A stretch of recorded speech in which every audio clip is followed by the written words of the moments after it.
Bienvenue dans notre deuxième partie de notre vidéo sur la création des richesses à l'étranger. Dans la première partie, nous avons vu à quel point il était essentiel de comprendre son environnement, notamment le système capitaliste. Les entrepreneurs d'origine africaine nous ont prouvé qu'il était possible de bâtir une fortune à l'étranger. Prenons Elon Musk par exemple. Né en Afrique du Sud, il est devenu aujourd'hui l'homme le plus riche du monde avec une fortune estimé à 407 milliards de dollars américains. Bien qu'il ait grandi en Afrique, Musk est surtout connu pour ses succès aux États-Unis où il a cofondé PayPal, racheté Twitter puis créé des entreprises comme SpaceX, Tesla, Boring Company, Starlink et Neuralink. Poursuivons notre exploration sur l'environnement capitaliste et de la manière dont tu peux l'utiliser pour créer de la richesse. 1. Le capitalisme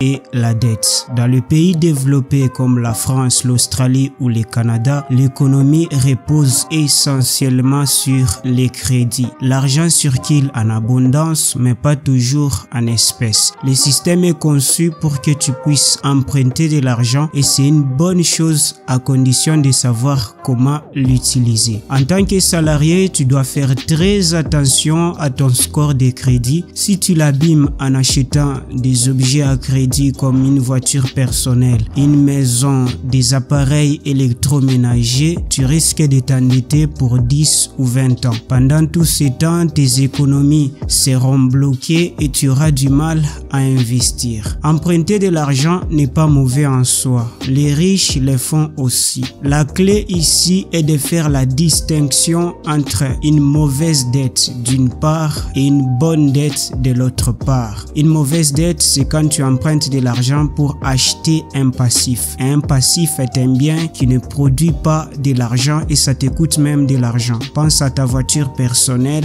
ta maison, des équipements de fitness que tu as achetés à crédit. Elle demande de l'entretien, du carburant et d'autres dépenses qui ne te rapportent rien. Une bonne dette, à l'inverse, c'est quand tu empruntes de l'argent pour acheter un actif. Et un actif est un bien qui te rapporte de l'argent. Ça peut être une entreprise, des investissements dans l'or ou même des crypto-monnaies. Une entreprise peut générer 10 000, 100 000, voire même 1 million de dollars de bénéfices nets par an. Pour bien comprendre ces principes, prenons le cas d'Aliko Dangote. Alors que nous sommes en 2016, ces magnats d'affaires nigérians avaient décidé de construire la plus grande raffinerie de pétrole d'Afrique. C'était un pari risqué. Pour ce projet, Papa Dangote avait besoin de 2500 hectares de terrain, 400 millions de dollars de financement, 65 millions de mètres cubes de sable et toute une infrastructure à bâtir de zéro. Cela veut dire mettre en place les routes, les ponts,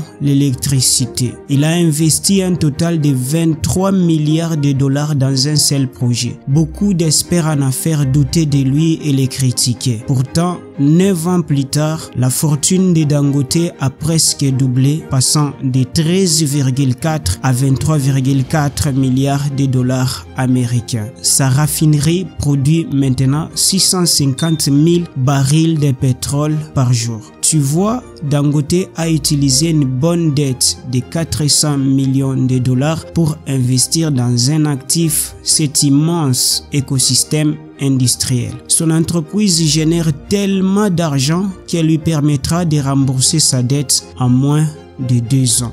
La leçon ici est simple. La mauvaise dette est une sorte d'esclavage financier alors que la bonne dette est un puissant effet de levier qui t'aide à créer de la richesse. Au lieu de prendre la dette et de l'utiliser pour créer de la richesse, les Africains qui sont à l'étranger utilisent la dette pour créer la pauvreté. Dans un système capitaliste, n'utilise jamais la dette pour acheter des passifs, la télévision, les congélateurs ou des équipements de fitness. C'est une erreur coûteuse qui t'empêchera d'atteindre ta liberté financière. Dans une économie capitaliste, tes décisions définissent littéralement si tu seras riche ou pauvre. le mauvais choix t'appauvrisse alors que le bon te mène à la richesse. Les personnes riches ont un secret simple. Elles n'utilisent presque jamais leur propre argent pour construire leur fortune. Elles utilisent l'argent des autres, notamment celui que le système de crédit met à disposition. Ce n'est pas pour rien que Mark Zuckerberg de Facebook a emprunté 500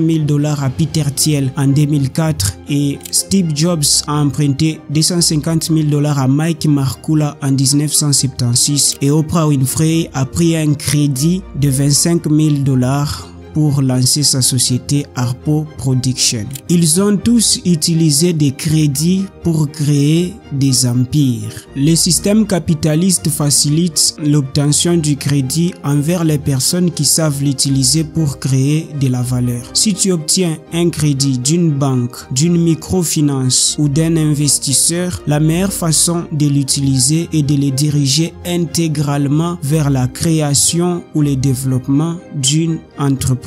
En faisant de bons choix, tu peux accumuler du crédit et transformer en quelques années ta situation financière. Je terminerai cette vidéo sur cette idée essentielle. Tout le monde ne peut pas être un entrepreneur, mais tout le monde devrait aspirer à devenir investisseur. Abonne-toi pour ne rien manquer des prochaines vidéos sur la création des richesses en Afrique. À très bientôt.